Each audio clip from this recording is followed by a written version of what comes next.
Water sound ఇక్కడికి sprinkles పడుతున్నాయి. ఇక మీరు చూసే ఉంటారు ఇది వాటర్ ఫాల్ అయితే పోతున్నాం అని చెప్పి. ఇక పక్కనే చూడండి డెజర్ట్ ఎట్లుందో. ఇక ఇదంతా ఒకప్పుడు ఎంత బాగుంటుండేనో మొత్తం డెజర్ట్ లాగానే.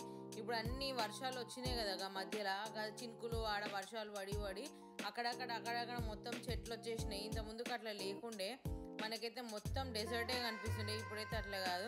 ఇక నేను మా ఆయన అయితే ఇక బయలుదేరినాము. దగ్గర 2 గంటలు ప్రయాణం పోవాలి. ఇక అది దగ్గర బార్డర్లో ఆఫ్ ఒమాన్లో ఉంది.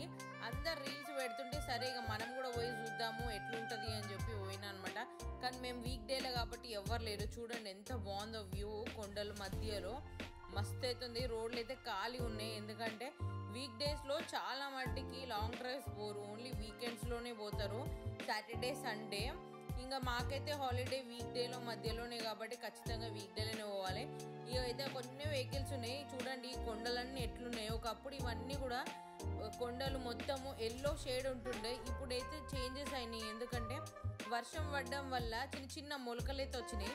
అవి ఇప్పుడు వేడికి అవన్నీ కూడా ఇవి మొత్తం ఎల్లో షేడ్ అయినాయి. చూస్తున్నారా ఎల్లో షేడ్ కనిపిస్తున్నాయి. ఒక డిఫరెంట్ కలర్ కనిపిస్తుంది కదా. ఇంత ముందుకు ఎప్పుడూ మేము దుబాయ్లో ఎక్కడ తిరిగినా కానీ ఆల్మోస్ట్ మొత్తం కూడా అసలు అంతా ఎండ ఉండి అంత కొండలు అట్లనే ఉంటుండే. కానీ ఇప్పుడు మొత్తం చేంజెస్ అయినాయి. ఒక 1.5 ఇయర్ నుంచి అయితే కొంచెం గ్రీనరీ ఎక్కువ కనిపిస్తుంది. ఎంత గ్రీనరీ ఉన్నా కానీ సమ్మర్లో మాత్రం ఏం ఉండదు. ఇక మేమైతే ఈ లాంగ్ డ్రైవ్లే పోవాలి. వీకెండ్ వచ్చినా వీక్ డేస్ వచ్చినా. ఎందుకంటే మాకంటూ ఇక్కడ చుట్టాలు పక్కాలు అక్కలు వాళ్ళు వీళ్ళు ఎవరింటికి పోము. ఏ పండుగలకి ఏది ఉండదు కాబట్టి ఇక ఇట్లనే లాంగ్ డ్రైవ్లో పోతూ ఉంటాం, లేదా సినిమాలో పోతూ ఉంటాం. ఇక చూస్తున్నా ఇట్లా మాట్లాడుకుంటా హత్తా దాకా ఎత్తు వచ్చేసినాము. ఇక హత్తా దాటి ఒమాన్ బార్డర్ దగ్గరలో ఉంది వాటర్. అయితే ఖచ్చితంగా ఒమాన్ బార్డర్కి అయితే పోవాలనేసరికి మాకు కొంచెం కన్ఫ్యూజ్ అయింది రోడ్ అయితే. ఇక్కడ చూడండి ఇక పక్కనే లేక్ అయితే కనిపిస్తుంది. ఇదే సులహాలా లేక్. ఇది కూడా ఒకప్పుడు లేకుండే. వాటర్ ఎక్కువ రావడం వల్ల దీన్ని వాటర్ ఆపి రిసోర్స్ లాగా చేద్దాము అని చెప్పి అక్కడ ఒక డ్యామ్ కట్టిరు. ఈ నీళ్ళన్నీ ఓవర్ఫ్లో అయిపోయి ఒమాన్లోకి వెళ్ళిపోతున్నాయి. మన దగ్గర పడిన వర్షము మనమే దాచిపెట్టుకుందాం అని చెప్పి ఇక వీళ్ళైతే ఇట్లా ఒక చిన్న కొండల మధ్యలో డ్యామ్ లాగా కట్టేసారు. కార్ అయితే అక్కడ దాకా పోతలేదు. ఇక నడుచుకుంటూనే పోవాలి అంత దూరము.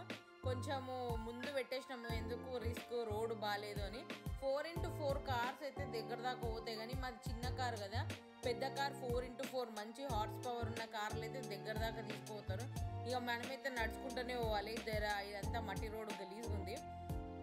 నేనైతే దగ్గర దాకా వచ్చేసిన. చూడండి ఇక నీళ్ళు చూడు ఎట్లా ఫ్లో అవుతున్నాయి.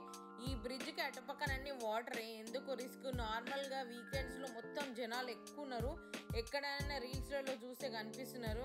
ఇక నేనైతే మెల్లగా దాటుకుంటూ పోదామని చెప్పి ట్రై చేసిన. ఇక మా ఆయన అయితే వీడియో తీస్తున్నాడు. అందుకే నేను కొంచెం సేపు ఫోన్ ఆయనకి ఇచ్చేసాను అనమాట. చూడండి ఎంత బాగుందో అసలు చూడనీకి. మొత్తం ఇట్లా పడుతున్నాయి అనమాట వాటర్వి. అవి ఉంటాయి కదా ఇట్లా స్ప్రింకిల్స్, అవి ఎంత బాగా పడుతున్నాయో అసలు. ఎంత చల్ల బ్రీత్ ఉంది. పైన అంతా వేడున్నా కానీ పక్కన అంత చల్ల ఉంది.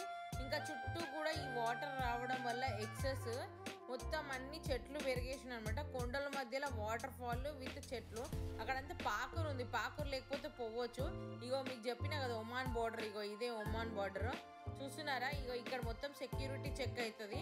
ఆరెంజ్ ఇన్సూరెన్స్ ఉంటే వెళ్ళిపోవచ్చు కావాలంటే. ఇక ఇట్లనే నా వీడియోలు చూస్తుండండి. సబ్స్క్రైబ్ చేసుకోవడం మాత్రం మర్చిపోకండి.